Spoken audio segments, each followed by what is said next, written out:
Hello students, आज के इस वीडियो लेक्चर में आपका स्वागत है। और आज हम कक्षा 10 का द गंगा जो तीसरा चैप्टर है को पढ़ेंगे और इसके दूसरे भाग को पढ़ेंगे। इससे पहले मैं आपको द इंचेंटेड पूल और लेटर टू गॉड को पढ़ा दिया हूँ और द गंगा का मैं पहला भाग भी मैं पढ़ा दिया हूँ। अभी तक आपने अगर वह मेरा वीडियो नहीं देखा है तो आप उसे देख लें। आइए स्टार्ट करते हैं। I've been attached to the Ganga and the Yamuna rivers in Allahabad ever since my childhood. And as I have grown older, this attachment has also grown. Pandit Jawaharlal Nehru क्या कहते हैं? I have been attached, मैं जुड़ा हुआ रहा हूँ, to the Ganga, Ganga से, and the Yamuna rivers, और यमुना नदी से, in इलाहाबाद, इलाहाबाद में, ever since my childhood, अपने बचपन से ही, and और as I have grown older, और मैं जैसे जैसे बड़ा होता गया, दिस अटैचमेंट, मेरा यह जुड़ाव गंगा नदी से, हैज आल्सो ग्रोन, भी बढ़ता चला गया। अर्थात क्या कहते हैं, मैं अपने बचपन से ही इलाहाबाद में गंगा और यमुना नदियों से जुड़ा हुआ हूँ और जैसे जैसे मैं बड़ा हुआ हूँ मेरा यह लगाव, मेरा यह अटैचमेंट भी बढ़ता गया है, भी बढ़ गया है। आगे देखें क्या कहते हैं। आई वॉच्ड, मैंने देखा है, प्रेजेंट परफेक्ट टेंस, मैंने देखा है, देयर, उनके, अर्थात गंगा और यमुना नदियों के, वेरिंग, बदलती हुई मूड्स, धाराओं को, एज द सीजन से, जैसे मौसम बदलते हैं, अर्थात मौसमों या ऋतुओं के बदलने के साथ साथ मैंने उनके बदलते हुए भावों को भी देखा है। एंड और हैव ऑफन थॉट, और अक्सर सोचा है, ऑफ द हिस्ट्री, उस इतिहास के बारे में, एंड द मिथ का मतलब होगा पौराणिक ग्रंथ या पौराणिक कथाएं। पौराणिक ग्रंथ या पौराणिक कथाएं होता है इसका मतलब। कैसे? एज द सीजन चेंज, जैसे मौसम बदले हैं, एंड ट्रेडिशन, परंपराओं को, एंड द सॉन्ग, गीत को, एंड स्टोरी, उस कहानी को, that have become attach to them, जो उनसे जुड़ी हुई है, अर्थात गंगा और यमुना नदियों से वह गीत, वह कहानी, वह स्टोरी जुड़ी हुई है। Through the long ages and became part of their flowing waters, कहता है यह काफी युगांतरों से इसके साथ जुड़ी गई हैं और उनके बहते हुए जल का एक अंग बन गई हैं। तो यह इसका हिंदी में अर्थ रहा स्टूडेंट्स। आइए एक बार इसको हम और देख लेते हैं कि इसका हिंदी में अर्थ क्या होता है।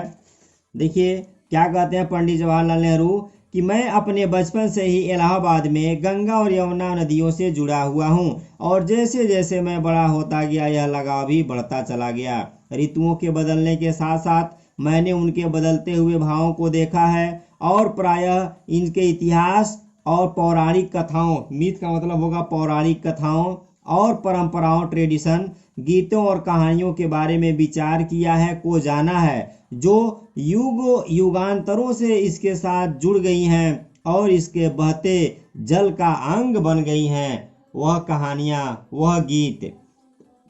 आगे देखिए तीसरे को क्या कहता है। द गंगा, गंगा नदी, स्पेशली मुख्यतः is the river of India. लेखक कहता है कि गंगा नदी मुख्यतः भारत की नदी है। बिलव्ड ऑफ हर पीपल, अपने लोगों की प्रिय है, अर्थात भारतवासियों की प्रिय है। राउंड विच, जिसके चारों तरफ आर इंटरट्विन्ड, गुथे बुने हुए हैं। हर रेशियल मेमोरीज, उसकी जाति यादगारें। हर होप्स, उसकी असाइंड फियर्स, और उसके भय। हर सॉन्ग ऑफ ट्रम्प, उसके विजय के गीत। हर विक्टोरीज, उसके विजय। एंड हर डिफीट्स, और उसके पराजय। आगे देखिए क्या कहता है। गंगा विशेष रूप से भारत की नदी है, भारतवासियों की प्रिय है, जिससे भारत की जाति यादें, उसकी आशाएं, उसके भय, उसके विजय के गीत, उसके विजय और पराजय जुड़ी हुई हैं। आगे देखिए क्या कहता है। सी हैज बीन, वह रही है, सिंबल, प्रतीक, ऑफ इंडियाज, भारत की, age long culture and civilisation, मतलब प्राचीन संस्कृति और सभ्यता की, सिविलाइजेशन सभ्यता, कल्चर मीन्स क्या होगा, संस्कृत होगा। कह रहा है भारत की दीर्घकालीन संस्कृति और सभ्यता की प्रतीक है। गंगा और यमुना नदियों की बात कर रहा है। एवर चेंजिंग हमेशा बदलती रहती हैं, एवर फ्लोइंग हमेशा अर्थात वैसे ही बहती रहती हैं, and yet ever the same Ganga, लेकिन हमेशा यह वही गंगा है जिस गंगा को मैंने बचपन में देखा था। सी रिमाइंड्स मी, वह मुझे याद दिलाती है, आप द स्नो कवर्ड, बर्फ से ढकी हुई पीक्स, चोटियों की, एंड और the deep valleys of the Himalayas, Himalaya के उन गहरी घाटियों की, विच जिसे आई हैव लव्ड, मैंने प्रेम किया सो मच, बहुत अधिक, एंड और ऑफ द रिच, उस समृद्धशाली, एंड वास्ट, विशाल, प्लेन्स, समतल मैदान, बिलो जो गंगा नदी के नीचे हैं, वेयर जहां my life and work have been cast, जहां मेरा जीवन और कार्य ढला हुआ है। कॉस्ट मीन्स होता है ढला होना, सिंबल मीन्स प्रतीक होता है। देखें कवि क्या कहता है कवि कि यह भारत की दीर्घकालीन संस्कृति और सभ्यता की प्रतीक है, निरंतर बदलती हुई, निरंतर बहती हुई, और फिर भी वैसे ही गंगा है। वह मुझे याद दिलाती है, किसकी याद दिलाती है? हिमालय की उन गहरी घाटियों और बर्फ से ढकी हुई उन चोटियों की, जिन्हें पंडित नेहरू ने बहुत प्रेम किया है, और समृद्ध तथा विशाल निचले मैदानों की, जहां इनका कार्य और जीवन ढला हुआ है। पंडित नेहरू इलाहाबाद के रहने वाले थे। इलाहाबाद में गंगा नदी बहती है।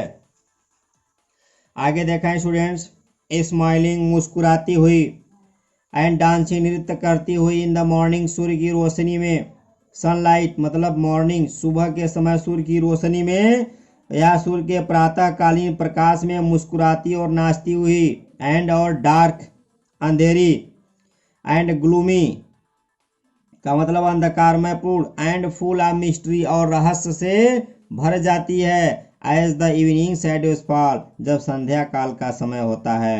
अर्थात लेखक कहता है कि सूर्य के प्रातःकालीन प्रकाश में मुस्कुराती हुई और नाचती हुई, और संध्या काल आने पर अंधकारमय तथा रहस्य से भर जाती है। कौन? गंगा नदी।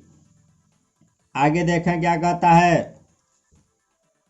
है और नैरो, एक सकरा पतला, स्लो धीमा, ग्रेसफुल शांत आकर्षण स्ट्रीम जलधारा, इन विंटर ठंडी के मौसम में, एंड और अ वास्ट रोरिंग थिंग, और एक विशाल दहाड़ मारकर बहती हुई, ड्यूरिंग द मानसून मतलब मानसून के समय में हो जाती है। अर्थात जब मानसून आता है, बरसात का समय आता है, तब जो गंगा नदी है इसका जल एक विशाल गरजती हुई लगभग सागर की तरह से विशाल वक्षस्थल वाला हो जाता है गंगा नदी।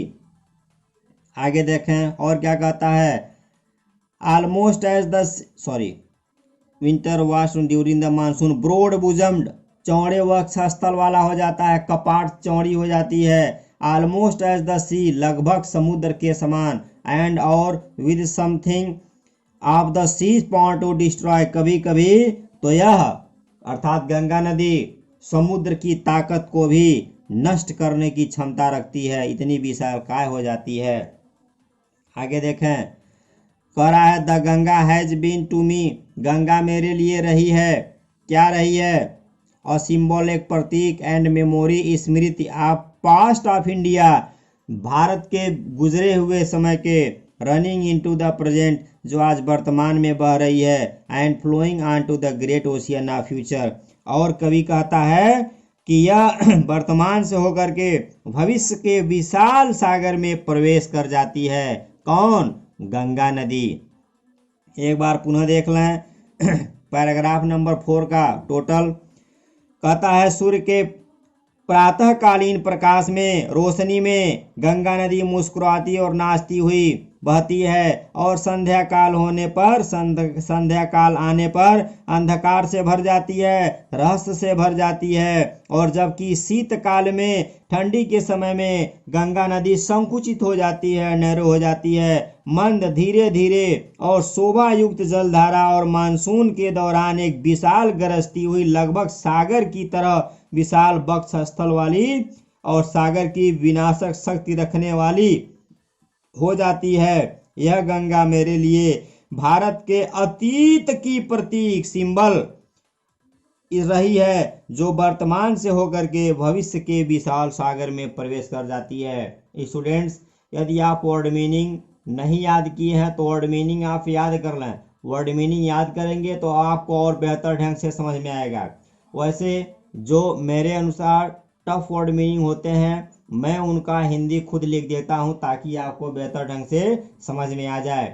तो स्टूडेंट्स, हम लोग तीसरे चैप्टर को पढ़ रहे हैं, अर्थात कक्षा 10 में कुल 6 चैप्टर हैं जिसमें से हम 3 पढ़ रहे हैं, लगभग समाप्त होने को है, अर्थात हम आधा सिलेबस समाप्त कर चुके हैं। मैं आपके लिए दिन और रात मेहनत करके वीडियोज बना रहा हूं स्टूडेंट्स। तो आप मेरे चैनल को शेयर कीजिए, सब्सक्राइब कीजिए, मेरे हौसले को बढ़ाइए ताकि मैं आपके लिए हमेशा एक नया नया वीडियो जैसे ही अपलोड करता रहूं। मिलते हैं अगले वीडियो में, तब तक के लिए अलविदा।